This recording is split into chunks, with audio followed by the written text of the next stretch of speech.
Kalena dhamma sawanang etammang kalamutamang. Kita masuk pada video ketujuh untuk pembacaan buku Makanan untuk Hati, Venerable Ajahn Chah. Judul asli adalah Food for the Heart, Venerable Ajahn Chah. File Makanan untuk Hati didapat dari web bukubuddhis.wordpress.com.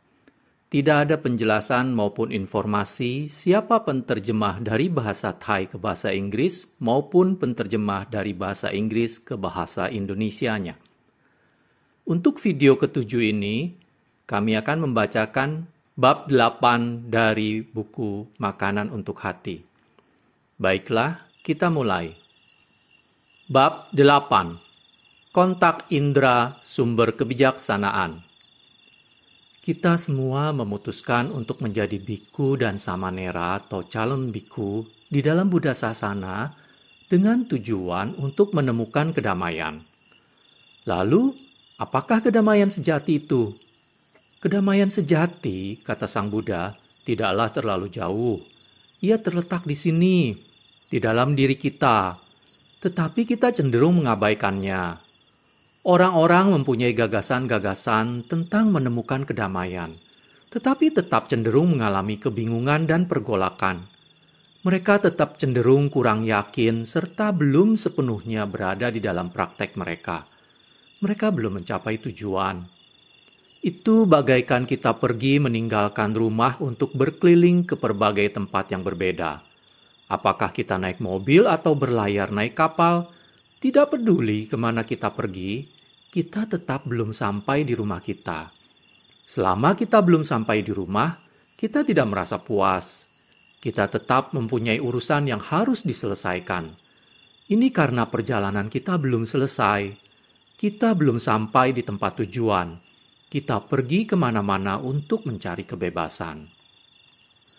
Kalian semua, para biku dan samanera di sini menginginkan kedamaian. Bahkan diri saya sendiri, ketika masih muda, mencari kedamaian kemana-mana. Kemanapun saya pergi, saya tidak bisa merasa puas. Pergi ke hutan atau mengunjungi berbagai guru, mendengarkan berbagai ceramah dhamma, saya tidak bisa menemukan kepuasan. Mengapa demikian? Kita mencari kedamaian di tempat-tempat yang tenang, di mana tidak ada pemandangan, suara, bau-bauan, atau rasa. Dengan berpikir bahwa hidup sepi seperti ini adalah cara untuk menemukan kepuasan, bahwa disinilah letak kedamaian. Tetapi sesungguhnya, jika kita hidup sangat sunyi di tempat-tempat di mana tak ada sesuatu pun yang terjadi, dapatkah kebijaksanaan timbul? Apakah kita akan sadar terhadap sesuatu? Pikirkanlah itu. Jika mata kita tidak melihat pemandangan, bagaimana jadinya? Jika hidung tidak mencium bau, bagaimana jadinya? Jika lidah tidak mengecap rasa, bagaimana jadinya? Jika badan sama sekali tidak mengalami perasaan apapun, bagaimana jadinya? Menjadi seperti itu bagaikan menjadi seorang buta dan tuli, orang yang hidung dan lidahnya rusak, serta seluruhnya mati rasa oleh kelumpuhan.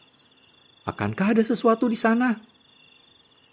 Meskipun demikian, orang cenderung berpikir jika mereka pergi ke tempat di mana tidak terjadi sesuatu, mereka akan menemukan kedamaian.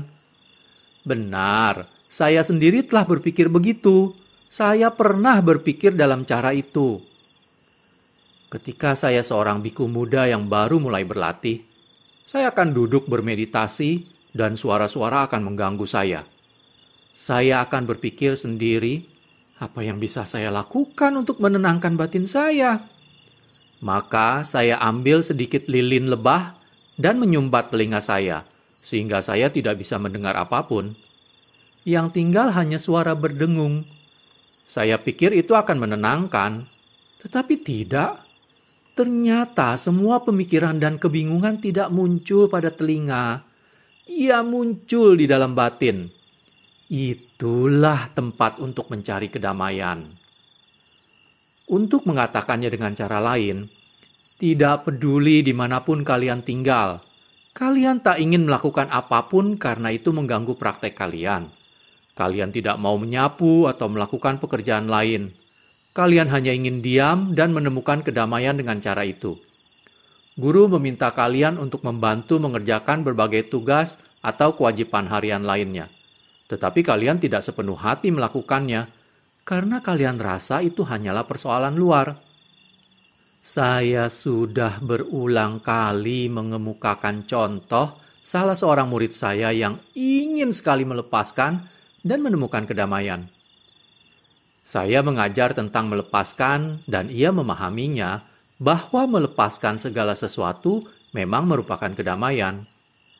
Sesungguhnya sejak pertama kali datang ke sini, ia tidak mau mengerjakan apapun.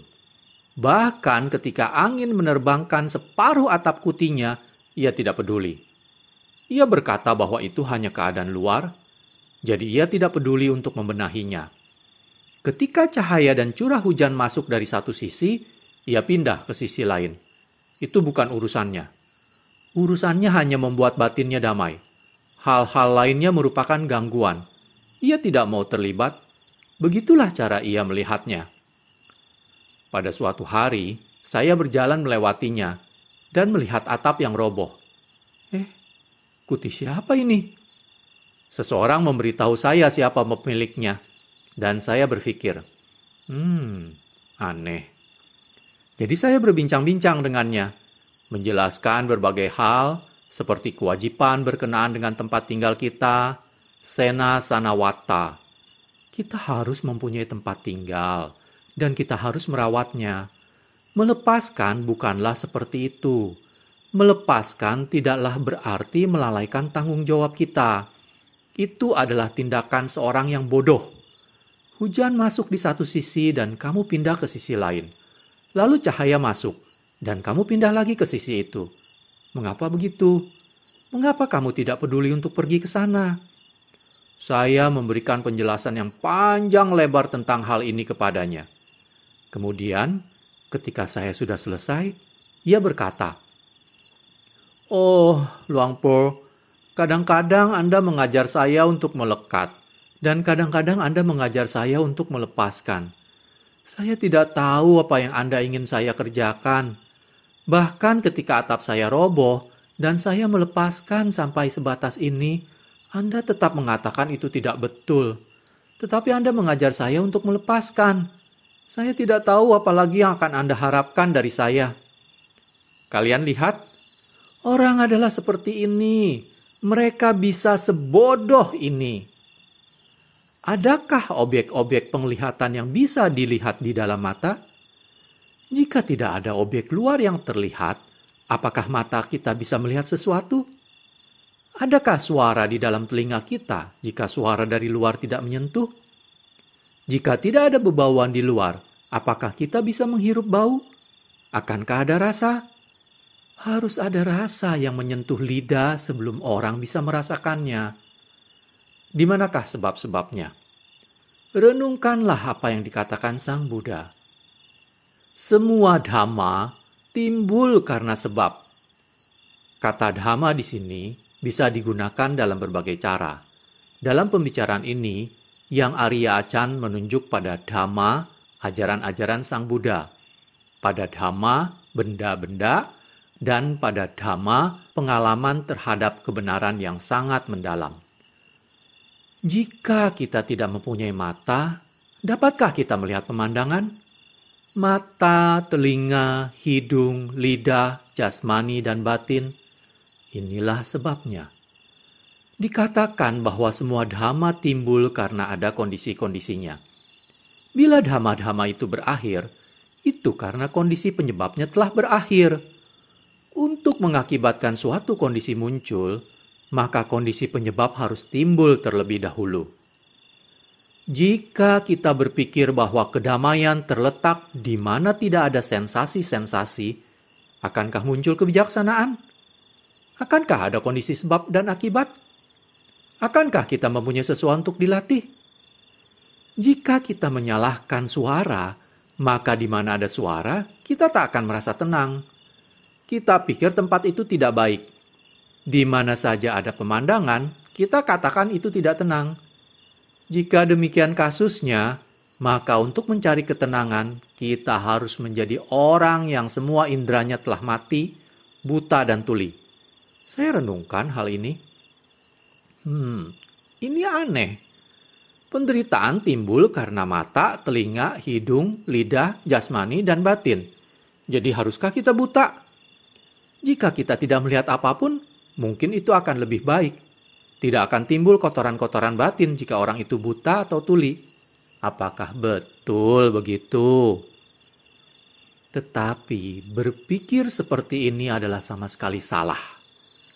Jika begitu kasusnya, maka orang-orang yang buta dan tuli akan mencapai pencerahan. Kotoran-kotoran tersebut semuanya akan sudah diselesaikan jika kotoran tersebut muncul di mata, telinga, dan lain-lain. Inilah kondisi-kondisi penyebabnya. Jika sesuatu timbul yang merupakan sebab, di sanalah kita harus menghentikan mereka. Di mana timbul sebab, di sanalah kita harus merenungkan. Sesungguhnya, landasan-landasan indera mata, telinga, hidung, lidah, jasmani, dan batin merupakan hal yang bisa memudahkan timbulnya kebijaksanaan jika kita memahaminya sebagaimana adanya. Jika kita belum sepenuhnya memahami mereka, kita pasti mengingkarinya. Dengan mengatakan kita tidak mau melihat pemandangan, mendengar suara, dan sebagainya, karena mereka mengganggu kita. Jika kita memotong kondisi penyebabnya, apa yang akan kita renungkan? Pikirkanlah itu. Di manakah akan ada sebab dan akibat? Inilah cara berpikir yang salah pada sebagian dari kita. Inilah sebabnya kita diajar untuk mengendalikan diri. Pengendalian diri adalah sila. Ada sila untuk pengendalian indera, mata, telinga, hidung, lidah, jasmani, dan batin. Inilah sila kita. Dan mereka merupakan samadhi kita. Ingatlah cerita tentang Sariputta. Pada waktu beliau belum menjadi seorang bikhu, beliau melihat Thera Asaji yang sedang berpindah patah. Dengan melihat beliau, Sariputta berpikir, pertapa ini sangat luar biasa. Ia berjalan tidak terlalu cepat maupun lambat. Jubahnya dikenakan dengan rapi, sikapnya sangat terkendali. Sariputta tergugah oleh beliau, sehingga mendatangi Yang Arya Asaji, memberi hormat, dan bertanya kepada beliau, "Maaf, Tuan, siapakah Anda?" "Saya seorang samana." "Siapakah guru Anda?" "Yang Arya Gotama adalah guru saya." "Apakah yang diajarkan oleh Yang Arya Gotama?" "Beliau mengajarkan bahwa semua hal timbul karena adanya kondisi-kondisi. Ketika semuanya berakhir, itu karena kondisi dari penyebabnya sudah berakhir." Ketika ditanya tentang Dhamma oleh Sariputta, Asaji hanya menjelaskan secara singkat. Beliau berbicara tentang sebab dan akibat. Dhamma timbul karena berbagai kondisi. Mula-mula timbul sebab, selanjutnya muncul akibat. Jika akibat ingin ditiadakan, maka pertama-tama sebabnya harus diakhiri. Itulah semua yang beliau katakan. Tetapi itu cukup bagi Sariputta. Pada waktu itu, Sariputta memperoleh pengetahuan yang sangat mendalam yang pertama dalam Dhamma, mencapai Sotapanna atau pemasuk arus. Sekarang, ini merupakan satu sebab bagi munculnya Dhamma. Pada waktu itu, Sariputta memiliki mata.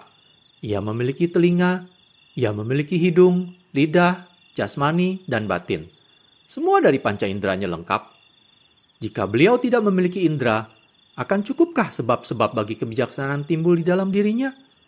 Akankah beliau menyadari sesuatu? Tetapi kita pada umumnya takut dengan kontak atau hubungan. Di samping itu juga, meskipun kita suka dengan kontak, tetapi kita tidak mampu mengembangkan kebijaksanaan darinya. Sebaliknya, kita berulang kali menurutinya melalui mata, telinga, hidung, lidah, jasmani, dan batin. Merasa senang di sana dan tersesat di dalam objek-objek indera. Begitulah keadaannya. Landasan-landasan indera ini bisa memikat kita pada kesenangan dan kenikmatan. atau mereka mampu menuntun kita pada pengetahuan dan kebijaksanaan. Indera-indera ini mempunyai kerugian dan manfaat, tergantung pada kebijaksanaan kita. Jadi sekarang, marilah kita pahami hal itu. Setelah menjadi samana atau pertapa dan melaksanakan latihan, kita harus menjadikan segala sesuatu sebagai praktek. Bahkan hal-hal yang buruk sekalipun, kita harus mengetahui mereka semuanya. Mengapa? Agar kita bisa mengetahui kebenaran. Jika kita berbicara tentang praktek kita, tidak hanya mengartikan hal-hal yang baik dan menyenangkan bagi kita. Bukan begitu keadaannya. Di dunia ini terdapat hal-hal yang kita senangi. Terdapat pula yang tidak. Semuanya ada di dunia ini, tidak di tempat lainnya. Biasanya, apa yang kita sukai lalu kita inginkan. Begitu juga terhadap teman-teman para biku dan samanera. Baik biku maupun samanera yang tidak kita sukai, kita tak mau bergaul dengan mereka. Kita hanya mau bersama mereka yang kita sukai. Bukankah begitu? Ini adalah memilih sesuai dengan kesukaan kita. Apapun yang tidak kita sukai, kita tidak mau melihat ataupun mengetahuinya. Sesungguhnya, Sang Buddha menginginkan kita untuk mengalami hal-hal ini. Loka widu. Lihatlah dunia ini dan ketahuilah ia dengan jernih. Jika kita tidak mengetahui kebenaran dunia dengan jernih, maka kita tak bisa pergi kemanapun. Dengan hidup di dunia, maka kita harus memahami dunia ini. Para Arya di masa lalu, termasuk Sang Buddha, semua hidup dengan hal-hal ini. Mereka hidup di dunia ini, tidak di tempat lain. Mereka tidak lari ke dunia lain untuk menemukan kebenaran. Tetapi mereka memiliki kebijaksanaan. Mereka mengendalikan indera-indera mereka. Praktek sesungguhnya adalah memeriksa semua hal ini dan memahami mereka sebagaimana apa adanya. Oleh karena itu, Sang Buddha mengajar kita untuk mengendali landasan-landasan indera, titik-titik sentuhan kita. Mata melihat bentuk-bentuk dan mengirim mereka masuk untuk menjadi pemandangan-pemandangan. Telinga mendengar suara, hidung mencium bau, lidah mengecap rasa. Jasmani menyentuh benda-benda yang dapat diraba, dan dengan demikian kesadaran timbul. Di mana kesadaran timbul, disitulah kita harus melihat dan memahaminya sebagaimana mereka adanya. Jika kita tidak mengetahui hal-hal ini sebagaimana mereka adanya, maka kita akan terpikat ataupun membenci mereka. Di mana sensasi, perasaan itu timbul, disitulah kita bisa memperoleh pencerahan. Disitulah kebijaksanaan bisa timbul.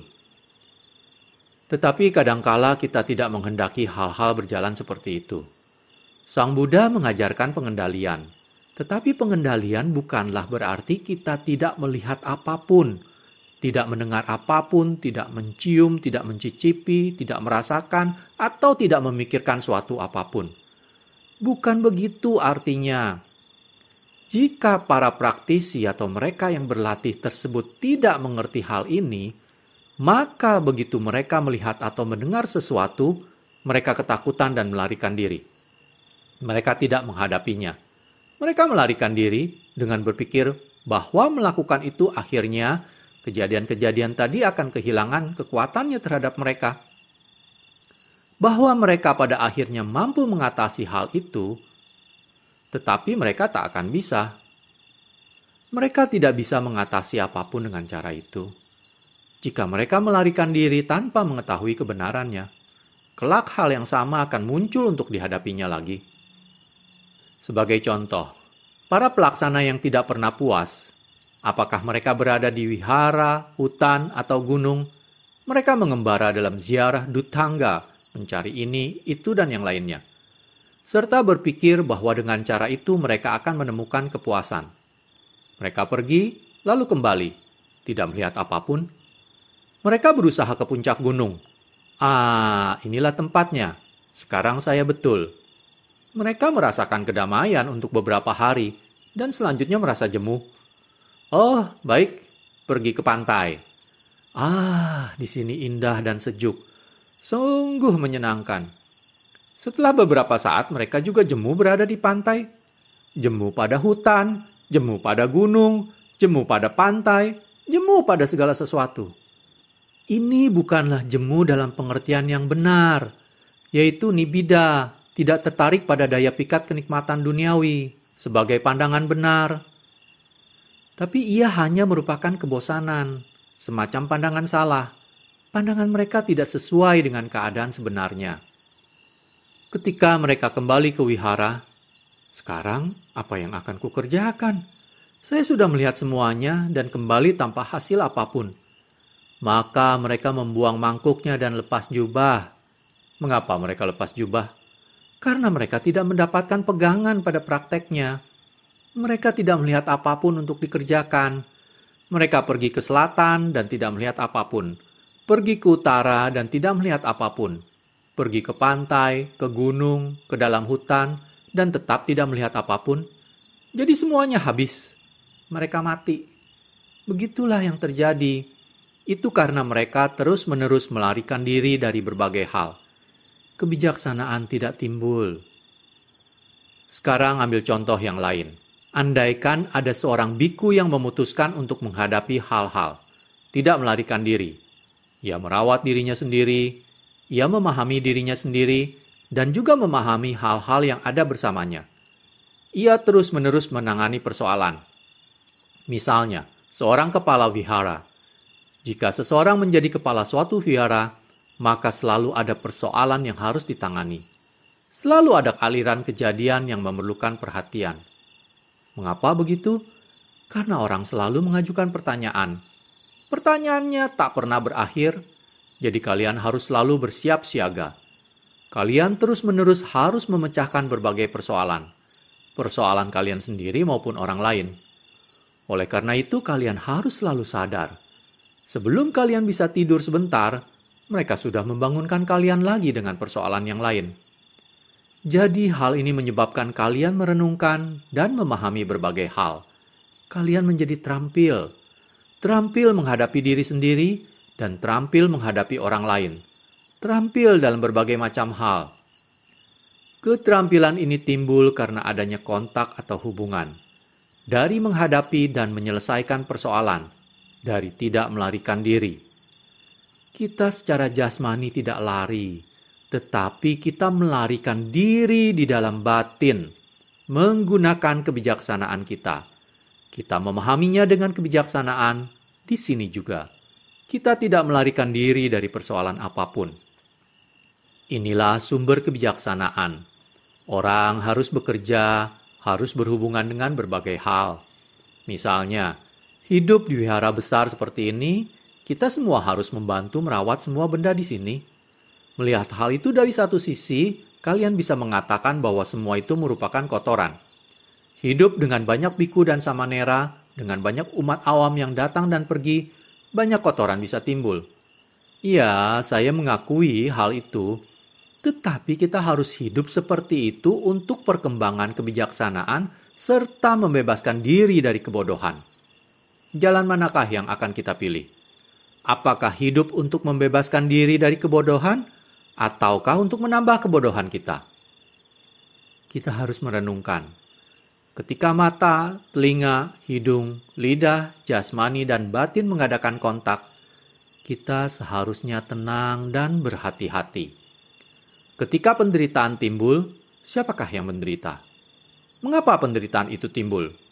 Kepala wihara harus mengawasi banyak murid. Itu bisa merupakan penderitaan. Kita harus memahami penderitaan ketika ia muncul. Pahamilah penderitaan. Jika kita takut pada penderitaan dan tidak mau menghadapinya, di manakah kita akan memeranginya?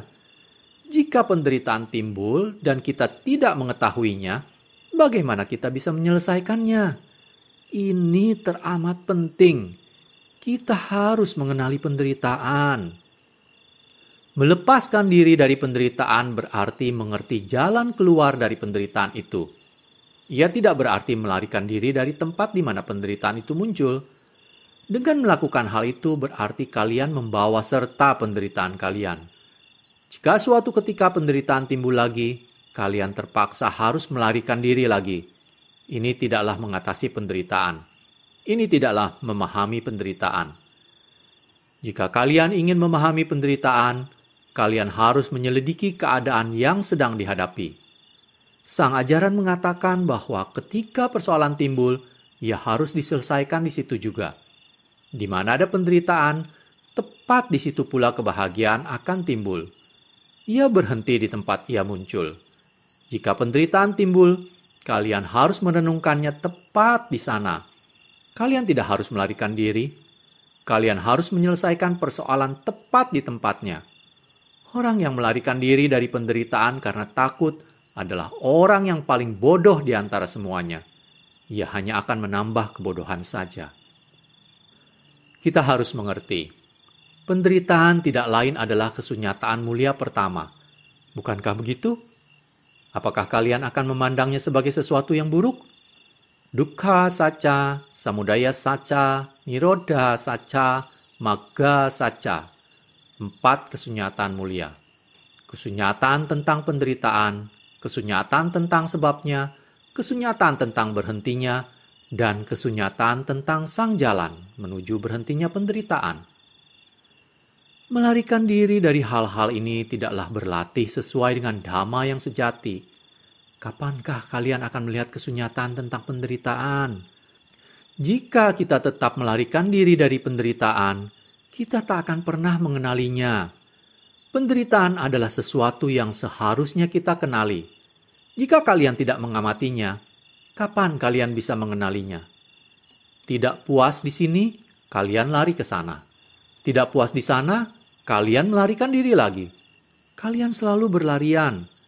Jika begitu cara kalian berlatih, kalian akan berpacu dengan kemalangan di seluruh negeri ini. Sang Buddha mengajar kita agar lari dengan menggunakan kebijaksanaan. Sebagai contoh, seandainya kalian menginjak duri atau serpihan kaca dan ia menancap di kaki kalian. Ketika kalian berjalan, itu kadang-kadang terasa sakit, kadangkala tidak. Suatu kali, kalian menginjak batu atau tunggul pohon dan hal ini sungguh menyakitkan. Maka kalian mengamati kaki kalian, tetapi tidak menemukan apapun, dan kalian mengabaikannya serta berjalan lagi. Akhirnya kalian menginjak sesuatu yang lain, dan rasa sakit timbul lagi. Selanjutnya hal ini terjadi berulang kali. Apakah sebab rasa nyeri itu?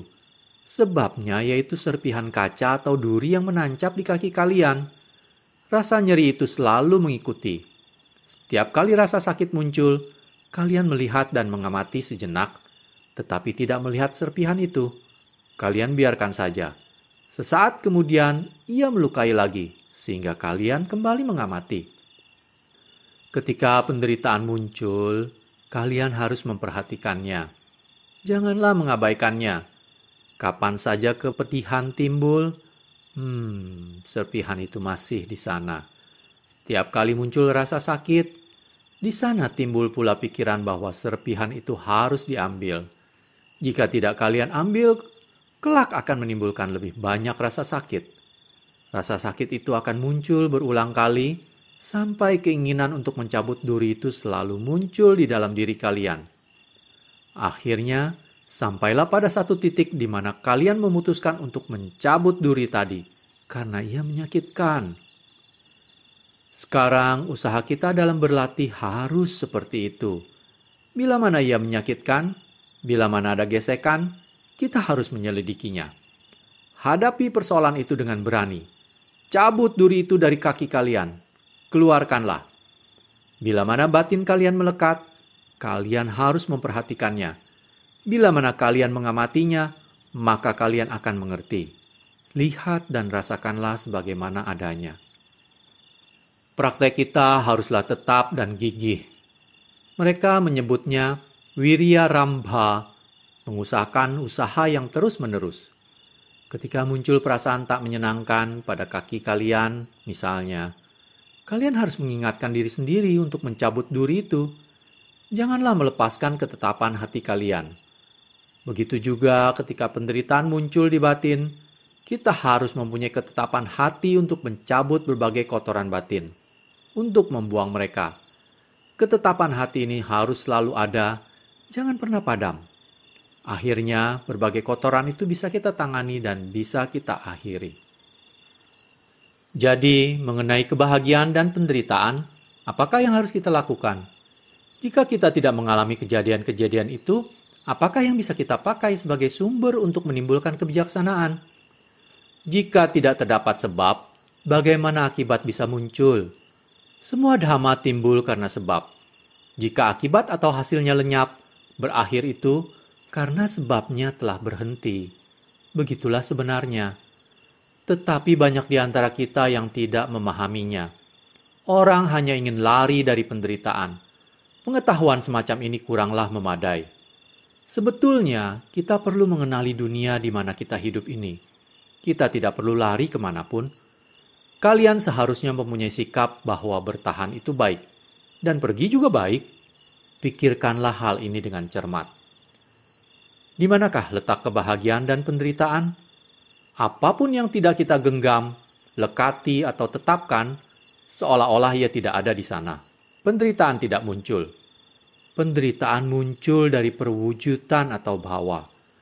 Jika terdapat perwujudan, maka ada kelahiran. Upadana, penggenggaman, atau kemelekatan, inilah prasyarat yang menciptakan penderitaan. Kapan saja penderitaan muncul, perhatikanlah. Jangan melihat terlalu jauh. Lihatlah tepat pada saat ini. Lihatlah pada batin dan jasmani kalian sendiri. Ketika penderitaan muncul, mengapa ada penderitaan? Lihatlah saat ini juga. Ketika muncul kebahagiaan, apakah sumber kebahagiaan itu? Lihatlah tepat di situ. Kapan saja hal-hal ini muncul, sadarilah. Baik kebahagiaan maupun penderitaan timbul dari kemelekatan. Para pelaksana dhamma zaman dahulu melihat batin mereka dengan cara ini. Hanya ada muncul dan lenyap. Tidak ada yang kekal. Mereka merenungkan dari semua sudut dan melihat tidak ada yang lebih pada batin ini. Tidak ada yang tetap. Hanya ada timbul dan tenggelam. Tenggelam dan timbul. Tidak ada yang terbuat dari substansi yang kekal. Ketika sedang berjalan atau duduk, mereka melihat berbagai keadaan dengan cara ini. Kapan saja mereka mengamati, di sana hanya ada penderitaan. Hanya itu. Bagaikan sebuah bola besi besar yang baru saja dibakar dalam tungku, semuanya panas. Jika kalian pegang di bagian atas terasa panas. Pegang di bagian sisi juga panas. Semua bagian panas. Tidak ada bagian yang dingin. Sekarang, apabila kita tidak mempertimbangkan keadaan ini, kita tak mengetahui apapun tentang mereka. Kita harus melihat dengan jelas. Jangan terlahir menjadi sesuatu. Jangan masuk ke dalam kelahiran. Ketahuilah proses kelahiran. Bentuk-bentuk pikiran seperti, "Oh, saya tak tahan pada orang itu. Ia mengerjakan apapun dengan salah." Tak akan muncul lagi. Atau, "Saya menyukai si Anu." Keadaan-keadaan seperti ini juga tidak timbul. Yang tersisa hanyalah standar kelaziman duniawi dari suka dan tidak suka. Tetapi pengucapan dan pemikiran adalah dua hal yang berbeda. Kita harus menggunakan kelaziman dunia untuk berkomunikasi antara satu dengan yang lain. Tetapi di dalam batin kita harus kosong. Batin harus berada di atas semua itu. Kita harus menempatkan batin melebihi hal ini. Inilah kediaman para suci. Kita semua harus mengarah ke sini dan berlatih sesuai dengan itu. Jangan terperangkap di dalam keraguan-raguan. Sebelum saya mulai berlatih, saya berpikir sendiri. Agama Buddha ada di sini. Tersedia bagi semua orang, tetapi mengapa hanya beberapa orang yang berlatih, sedangkan yang lain tidak? Atau jika mereka berlatih, mereka hanya melakukannya sesaat, lalu menyerah. Atau bagi mereka yang tidak menyerah, tetapi tetap tidak bekerja keras dan mengerjakan latihan. Mengapa begini? Jadi saya memutuskan sendiri. Baiklah, saya akan melepaskan jasmani atau batin ini pada rentang kehidupan ini dan berusaha untuk mengikuti ajaran Sang Buddha sampai bagian yang terkecil. Saya akan mencapai pemahaman dalam rentang kehidupan ini juga, karena jika tidak, saya tetap akan tenggelam dalam penderitaan. Saya akan melepaskan segalanya dan tekun berusaha. Tidak masalah berapa banyak kesulitan atau penderitaan yang harus saya tanggung. Saya akan gigih. Jika saya tidak melakukannya, saya akan tetap bimbang. Dengan pikiran itu, saya menjalankan latihan. Tidak masalah berapa banyak kebahagiaan, penderitaan, atau kesulitan yang harus saya pikul, akan saya lakukan. Saya amati seluruh kehidupan saya, bagaikan ia hanya berlangsung sehari semalam. Saya melepaskannya. Saya akan mengikuti ajaran Sang Buddha. Saya akan mengikuti Dhamma sampai memahami mengapa dunia yang maya ini begitu malang. Saya ingin mengetahuinya. Saya ingin menguasai sang ajaran. Jadi saya mulai menjalankan praktek Dhamma. Seberapa banyakkah kehidupan duniawi yang kita sebagai biku tinggalkan? Jika kita pergi demi kebaikan, berarti kita melepaskan semuanya. Tidak ada yang tidak kita lepaskan. Semua keadaan duniawi yang orang lain nikmati, dibuang. Pemandangan, suara, bau, rasa, kecapan, dan perasaan. Kita buang mereka semua. Tetapi kita mengalaminya. Jadi, para pelaksana Dhamma harus merasa puas dengan yang sedikit dan tetap objektif. Baik mengenai ucapan, makanan, atau apapun. Kita harus mudah merasa puas, makan seadanya, tidur seadanya, hidup sederhana. Seperti yang mereka katakan. Orang biasa tanda kutip adalah ia yang hidup sederhana. Lebih banyak kalian berlatih, lebih banyak kalian bisa mendapatkan kepuasan di dalam praktek kalian. Kalian akan melihat ke dalam hati atau batin kalian sendiri. Dhamma adalah paccatam. Kalian harus memahaminya untuk diri sendiri. Memahami untuk diri sendiri berarti berlatih untuk diri kalian sendiri. Kalian dapat bergantung pada seorang guru hanya 50% dari sang jalan. Bahkan ajaran yang sudah saya berikan hari ini pada dasarnya tidak berguna. Walaupun ia berharga untuk didengarkan, tetapi jika kalian mempercayainya semuanya, karena saya mengatakan begitu, maka kalian tak akan menggunakan ajaran itu sebagaimana mestinya. Jika kalian percaya sepenuhnya pada saya, maka kalian tampak bodoh. Dengarkan ajaran, lihat manfaatnya, praktekkan untuk diri sendiri. Lihat ke dalam diri kalian sendiri. Kerjakan untuk diri kalian sendiri. Itu jauh lebih bermanfaat. Kalian akan memahami cita rasa Dhamma untuk diri kalian sendiri. Inilah sebabnya Sang Buddha tidak membahas hasil dari praktek secara terperinci. Karena itu merupakan sesuatu yang tidak dapat disampaikan hanya dengan kata-kata. Bagaikan berusaha menjelaskan berbagai warna pada seseorang yang buta sejak lahir. Oh, ini begitu putih, atau ini kuning cerah, misalnya. Kalian tak dapat menyampaikan warna-warna tersebut pada mereka. Kalian bisa mencoba, tetapi itu tak akan memberikan banyak manfaat. Sang Buddha mengembalikannya pada masing-masing individu. Melihat dengan jelas untuk dirimu sendiri. Jika kalian jelas melihat untuk diri sendiri, maka kalian akan mendapatkan bukti yang jelas dalam diri kalian. Apakah sedang berdiri, berjalan, duduk, atau berbaring, kalian akan bebas dari keraguan-raguan. Meskipun seseorang mungkin berkata, praktek kalian tidak betul, semuanya salah. Kalian tetap tak akan goyah, karena kalian mempunyai bukti sendiri. Seseorang pelaksana Dhamma haruslah seperti ini kemanapun ia pergi. Orang lain tidak bisa menjelaskan kepada kalian. Kalian harus memahaminya untuk diri sendiri. Samaditthi, pengertian benar, harus ada di sana. Pengertian kita masing-masing haruslah seperti itu. Mengerjakan praktek sejati seperti ini selama sebulan dari 5 atau 10 kali masa wasa sangatlah langka. Alat-alat indera kita harus selalu bekerja. Mengetahui rasa puas dan tidak puas. Sadar terhadap suka dan tidak suka. Mengetahui yang tampak dan mengetahui yang lebih dari itu.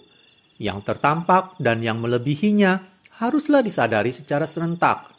Baik dan buruk harus dilihat sebagai sesuatu yang berdampingan, muncul bersama-sama. Inilah buah dari praktek Dhamma. Jadi, apapun yang berguna bagi kalian dan orang lain, apapun yang bermanfaat bagi kalian dan orang lain, disebut mengikuti Sang Buddha. Saya sudah berulang kali membicarakan hal ini.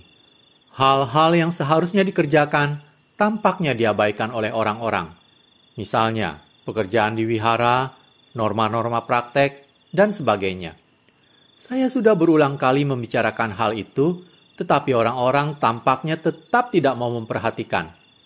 Ada yang tidak tahu, ada yang malas dan tak dapat diganggu, dan ada yang benar-benar bimbang dan ragu. Suatu kali saya pergi untuk hidup di utara. Saat itu saya hidup bersama dengan banyak biku. Mereka semua sudah berumur, tetapi yang baru-baru ditahbiskan, yang memiliki 2 atau 3 wasa. Saat itu saya memiliki 10 wasa. Tinggal bersama dengan para biku berumur tersebut, saya memutuskan untuk melaksanakan berbagai kewajiban. Menerima mangkuk-mangkuk mereka, mencuci jubah-jubah mereka, membersihkan tempolong mereka, dan sebagainya. Saya tidak berpikir bahwasannya saya mengerjakannya untuk orang-orang tertentu, tetapi saya hanya mempertahankan praktek saya. Jika orang lain tidak menjalankan kewajiban, saya akan melakukannya sendiri. Saya melihatnya sebagai kesempatan baik bagi saya untuk memperoleh manfaat. Hal itu membuat saya merasa enak dan memberikan satu rasa kepuasan. Pada hari-hari uposata, yaitu hari-hari khusus yang diselenggarakan setiap 2 minggu, di mana para biku mengakui pelanggaran mereka, serta menguncarkan tata disiplin Patimokkha, saya mengetahui berbagai tugas wajib. Saya akan pergi dan membersihkan ruang uposata dan menyiapkan air untuk mencuci dan minum. Yang lain sama sekali tidak mengetahui tentang kewajiban ini. Mereka hanya memandangi. Saya tidak mengkritik mereka karena mereka tidak tahu. Saya mengerjakan kewajiban itu sendiri. Dan setelah melakukannya, saya merasa puas terhadap diri saya. Saya mendapat inspirasi dan banyak kekuatan di dalam praktek saya. Kapan saja saya bisa mengerjakan sesuatu di wihara, apakah di dalam kuti saya sendiri atau kuti orang lain, jika tampak kotor, akan saya bersihkan. Saya tidak melakukannya terhadap orang-orang tertentu. Saya tidak melakukannya untuk menarik perhatian seseorang. Tetapi saya mengerjakannya hanya untuk mempertahankan suatu praktek yang baik. Membersihkan kuti atau tempat tinggal itu seperti membersihkan sampah dalam batin kalian sendiri. Inilah sesuatu yang harus kalian ingat. Kalian tidak perlu mencemaskan keselarasan, ia otomatis akan ada di sana. Hiduplah bersama dengan Dhamma, dengan kedamaian dan pengendalian diri. Latihlah batin kalian agar seperti itu dan tidak ada persoalan yang akan timbul. Jika ada pekerjaan berat yang harus dilakukan, semua orang akan membantu dan dalam waktu tidak lama pekerjaan itu sudah selesai. Ia bisa diselesaikan dengan mudah. Itulah cara yang terbaik. Saya pernah menjumpai beberapa contoh lain, tetapi meskipun demikian, saya menggunakannya sebagai suatu kesempatan untuk berkembang. Misalkan, hidup di suatu wihara besar, mungkin para biku dan samanera bersepakat di antara mereka untuk mencuci jubah pada hari tertentu. Saya akan pergi memasak kayu nangka. Kayu nangka adalah kayu hati dari pohon nangka direbus dan warna yang dihasilkan dipakai untuk mewarnai dan mencuci jubah para biku yang hidup di hutan. Sekarang ada beberapa biku yang menunggu orang lain untuk merebus kayu nangka, lalu ikut bergabung dan mencuci jubah mereka, membawanya kembali ke kuti mereka, menjemur dan beristirahat. Mereka tidak perlu menyalakan api, tidak perlu membersihkannya setelah selesai. Mereka pikir mereka melakukan hal yang baik, bahwa mereka itu pandai. Inilah puncak kebodohan. Orang semacam ini hanya menambah kebodohan mereka karena mereka tidak mengerjakan apapun. Mereka menyerahkan semua pekerjaan pada orang lain. Mereka menunggu sampai semuanya siap, lalu datang bergabung dan memanfaatkannya. Ini sangat mudah bagi mereka. Ini hanyalah menambah kebodohan saja. Tindakan itu tidak memberikan manfaat apapun bagi mereka. Ada orang berpikiran bodoh seperti ini. Mereka mengelak dari kewajiban dan berpikir bahwa itu cerdik. Tetapi sesungguhnya hal itu sangatlah bodoh. Jika kita mempunyai sikap seperti itu, kita tak akan bisa bertahan. Oleh karena itu, apakah ketika berbicara, makan, atau melakukan apapun, renungkanlah pada diri sendiri. Kalian boleh saja ingin hidup senang, makan enak, tidur nyenyak, dan sebagainya. Tetapi kalian tidak bisa. Untuk apa kita datang kemari? Jika secara teratur merenungkan hal ini, kita akan selalu siap siaga. Dengan siaga seperti ini, kalian akan mengedepankan usaha dalam segala sikap badan. Jika kalian tidak mengedepankan usaha, kejadiannya akan berbeda. Duduk, kalian duduk bagaikan kalian ada di kota. Berjalan, kalian berjalan bagaikan kalian ada di kota. Kalian hanya ingin pergi dan bermain di kota bersama umat awam. Jika tak ada usaha di dalam praktek, batin akan cenderung ke arah itu. Kalian tidak menentang dan melawan batin kalian sendiri. Kalian membiarkannya berhembus sesuai dengan angin suasana hati kalian. Inilah yang disebut mengikuti suasana hati sendiri. Seperti seorang anak, jika kita menuruti semua keinginannya, akankah ia menjadi seorang anak yang baik? Jika orang tua menuruti semua keinginan anak mereka, apakah itu baik? Walaupun pada awalnya mereka menuruti, pada saat ia bisa berbicara, mereka kadangkala boleh memukul pantatnya karena mereka takut di kemudian hari ia menjadi bodoh. Latihan batin kita harus seperti itu. Kalian harus mengetahui diri kalian sendiri dan mengetahui bagaimana melatih diri kalian sendiri. Jika kalian tidak mengetahui bagaimana cara melatih batin kalian, menunggu dan berharap seseorang untuk melatihnya bagi kalian, maka kalian akan menemui kesulitan. Jadi, janganlah berpikir bahwa kalian tidak bisa berlatih di tempat ini. Praktek tidak mempunyai batasan. Apakah ketika berdiri, berjalan, duduk atau berbaring, kalian selalu bisa praktek. Bahkan ketika menyapu halaman wihara atau melihat cahaya matahari, kalian bisa menyadari dhamma.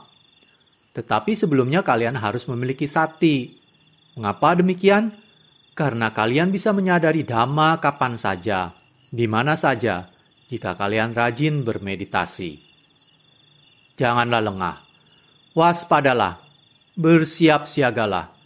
Ketika berjalan saat berpindah patah, di sana muncul berbagai jenis perasaan. Dan semua itu adalah dhamma yang baik. Ketika kalian kembali ke wihara dan memakan makanan kalian, di sana ada banyak dhamma yang baik bagi kalian untuk amati. Jika kalian mempunyai usaha yang terus-menerus, semua hal itu bisa dijadikan objek perenungan. Di sana akan timbul kebijaksanaan. Kalian akan melihat dhamma. Inilah yang disebut dhamma wicaya. Dhamma wicaya adalah bagian dari bojjhanga, 7 faktor pencerahan. Sati, kesadaran. Dhamma wicaya, penyelidikan terhadap berbagai dhamma. Wirya, usaha. Piti, kegiuran atau kegairahan. Passaddhi, ketenangan. Samadhi, konsentrasi. Dan upekha, keseimbangan. Jika terdapat sati, kesadaran, di sana akan ada dhamma wicaya sebagai hasilnya. Ini merupakan faktor-faktor pencerahan. Jika kita mempunyai kesadaran, maka kita tak akan menyepelekan sesuatu. Di sini akan ada penyelidikan terhadap dhamma. Hal-hal ini menjadi faktor untuk memahami dhamma. Jika kita sudah mencapai tingkatan ini, maka praktek kita tidak mempedulikan siang atau malam lagi. Ia terus berlangsung tanpa memandang waktu. Tidak akan ada yang menodai praktek. Atau jika ada, kita akan segera mengetahuinya. Hendaklah selalu ada dhamma wicaya di dalam batin kita. Melihat ke dalam dhamma. Jika praktek kita sudah memasuki arus, maka batin akan cenderung seperti ini. Ia tak akan menyeleweng pada hal lain. Saya pikir saya akan pergi berkeliling ke sana, atau mungkin ke tempat yang lain, di sana, di provinsi itu, pastilah sangat menarik. Itu adalah cara duniawi. Maka tidak lama kemudian prakteknya akan berakhir. Jadi tetapkanlah hati kalian. Bukan hanya dengan duduk dan mata terpejam kalian bisa mengembangkan kebijaksanaan. Mata, telinga, hidung, lidah, jasmani, dan batin selalu bersama kita. Maka bersiagalah selalu. Belajarlah terus. Saat melihat pohon atau hewan, semuanya bisa menjadi kesempatan untuk belajar. Bawalah semua ke dalam. Lihatlah dengan jelas di dalam batin kalian. Jika sensasi atau perasaan tertentu memberi pengaruh kuat dalam hati, saksikanlah itu untuk diri sendiri. Janganlah mengabaikannya. Ambil perbandingan sederhana. Membakar batu bata. Pernahkah kalian melihat tungku pembakaran batu bata? Mereka menyalakan api kira-kira 2 atau 3 kaki di depan tungku. Selanjutnya, semua asap terarah ke sana. Melihat ilustrasi ini, kalian bisa memahami praktek dengan lebih jelas. Untuk membuat alat pembakaran batu bata yang benar, kalian harus membuat api sedemikian rupa agar semua asap masuk ke dalam. Tidak ada yang tersisa. Semua panas masuk ke dalam tungku dan pekerjaan bisa cepat diselesaikan. Kita, para pelaksana dhamma, harus mengalami hal-hal dalam cara ini. Semua perasaan kita akan diarahkan ke dalam untuk diubah menjadi pandangan benar. Melihat pemandangan, mendengar suara, mencium bau, mencicipi rasa, dan sebagainya. Batin membawa semuanya ke dalam untuk diubah menjadi pandangan benar. Dengan demikian, perasaan-perasaan itu akan menjadi pengalaman-pengalaman yang membangkitkan kebijaksanaan. Kalena dhamma savanang etammang kalamutamang